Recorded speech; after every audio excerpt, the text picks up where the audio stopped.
shown a complete indifference to the value of human life and to international laws and norms.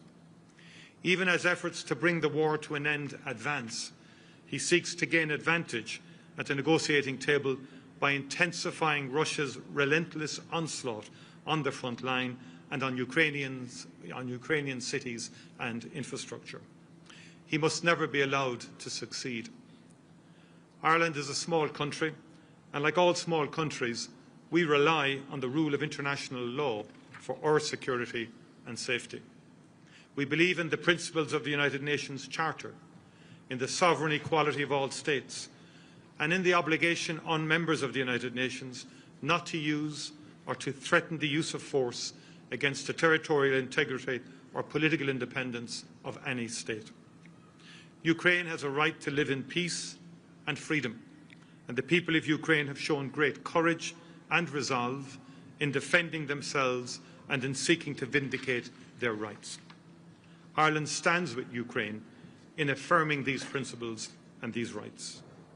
It is shocking that the people of Ukraine are subject to nightly onslaughts of Russian missiles and drones. The people of Ukraine deserve to be safe in their own homes. Their children deserve to sleep safely in their own beds. Ireland will continue to support the people of Ukraine for as long as it takes. To date, Ireland has provided over €340 million in financial support to Ukraine, including over €170 million in humanitarian supports and €166 million in non-lethal military assistance. And today I am pleased to announce that we will provide a further €100 million in funding for non-lethal military assistance and another €25 million to help Ukraine support its energy system. Russia is deliberately and cynically targeting energy plants and infrastructure in Ukraine, knowing how difficult winter can be and hoping to weaken the resolve and morale of the Ukrainian people. We are making our contribution to help to ensure that Putin does not win. We have in addition also, of course, invested significantly in providing a safe haven for Ukrainians who have sought refuge from the war in Ireland. In our meeting today, the President and I discussed how much we both value the strong and positive relations between our countries. We are both committed to seeing them continue to strengthen and to grow in coming years. The focus for now must be on how Ireland can help Ukraine defend itself and its people. But peace will come to Ukraine. I profoundly hope that day will be soon, and Ireland will be ready to work with Ukraine and our international partners to help underpin that peace and to support Ukraine in its journey of recovery and reconstruction. Today we signed the 2030 roadmap on the Ireland-Ukraine partnership, an agreement to strengthen our bilateral relations, including in areas such as cyber resilience, educational cooperation, including between universities and technical institutes, and culture. We are also both focused on how we can further strengthen economic ties between us, including business-to-business, trade and investment programmes. After our meeting here, we will both attend the inaugural meeting of the Ireland-Ukraine Economic Forum, a chance for businesses here to hear directly from the President on economic opportunities for trade and investment in Ukraine. Ireland believes that one of the most important guarantees of Ukraine's future security is its membership of the European Union. Ukraine is part of our European family. It shares the same values. It belongs in the European Union.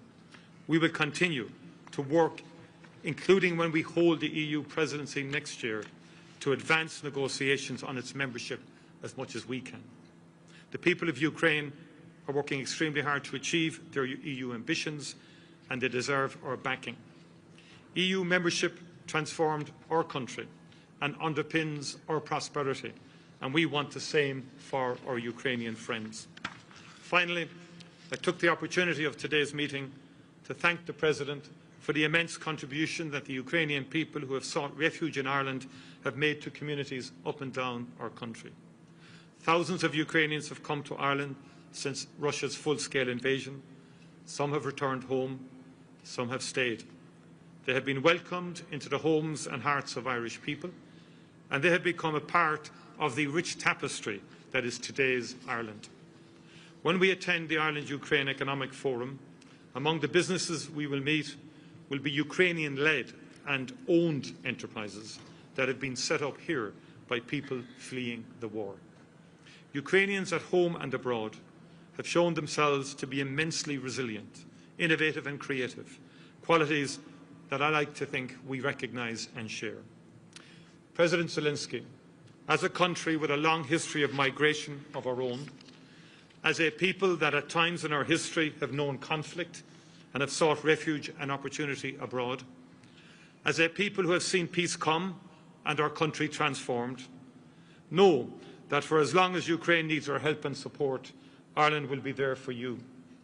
Your struggle is our struggle. Your success will be our success. We are with you for as long as it takes. Mr. President, Volodymyr, you and the First Lady are most welcome to Ireland. We will continue to do all we can to support a just and lasting peace for Ukraine. I've always been clear that nothing can be decided about Ukraine without the involvement of Ukraine, and we will be with you when peace prevails to support the recovery and reconstruction of your country. Thank you, and Slava Ukraini. Героям слава.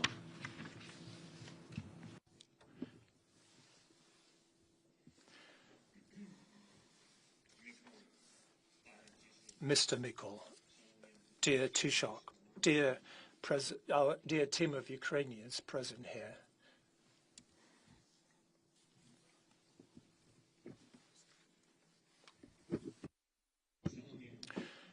dear journalists, dear Ireland, today marks the first official visit, and Micheál mentioned that, and it's a given fact. It's an official visit, first official visit by a Ukrainian president to Ireland since the establishment of diplomatic relations between our countries, and it comes at one of the most challenging and yet optimistic moments at the same time. Now more than ever, there is a chance to end this war. It was here in Ireland this morning that our delegation gathered after meetings in America with the US President's team. And there are now 20 points that were developed in Geneva, and they were worked upon additionally and finalised in Florida. Some things still need to be worked out from what I saw. America is taking serious steps to end this war, one way or another, and our task, and I'm sure that this is our common task for everyone in Europe, is to really end this war, the war, not just to get a pause in the fighting.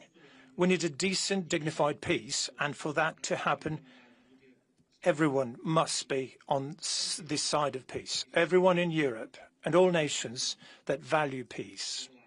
Ireland is a neutral country, but it is certainly not an indifferent country.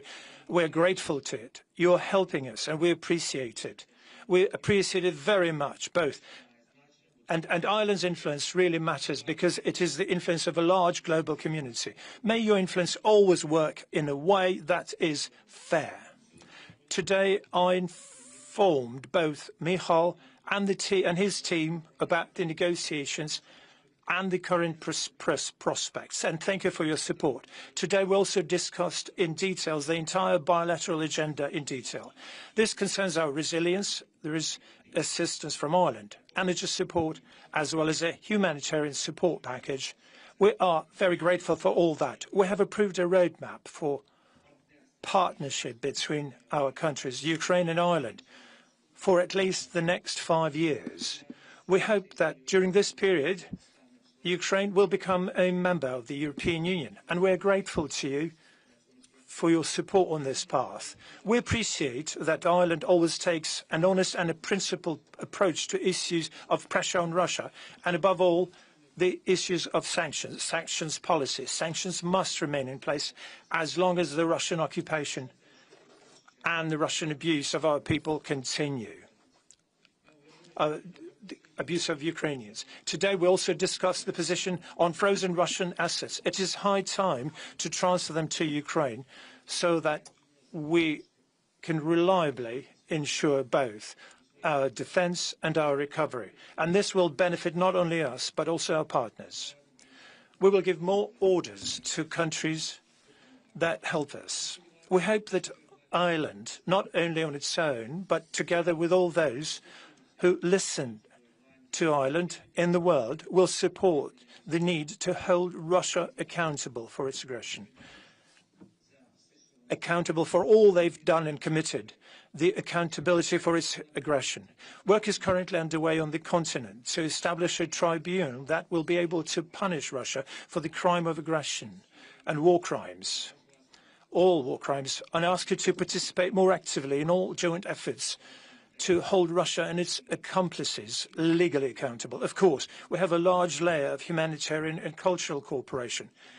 And the First Lady of Ukraine is with me on this visit. Olena is expanding the Coalition of Ukrainian Studies, which will be a global coalition, and we invite Ireland to be part of it. Today, 3 Irish universities joined our Coalition of Ukrainian Studies, and we thank you for that. And of course, I would like to express my special gratitude to the Government of Ireland, to all the communities of Ireland, to every Irish home that has sheltered our people here. It is not easy. After all, it has been almost 4 years of full-scale war, of challenge of these dimensions. But we're doing everything we can to ensure that our people can return home safely to a country of peace. We're working towards this goal, and I believe that we can achieve it. I thank you for your respect for our people, for your respect for Ukraine, and for the fact that Ireland stands with us, not simply for political reasons, but because Ireland sincerely defends the rights of peoples to life, free and independent. Thank you once again. Glory be to Ukraine.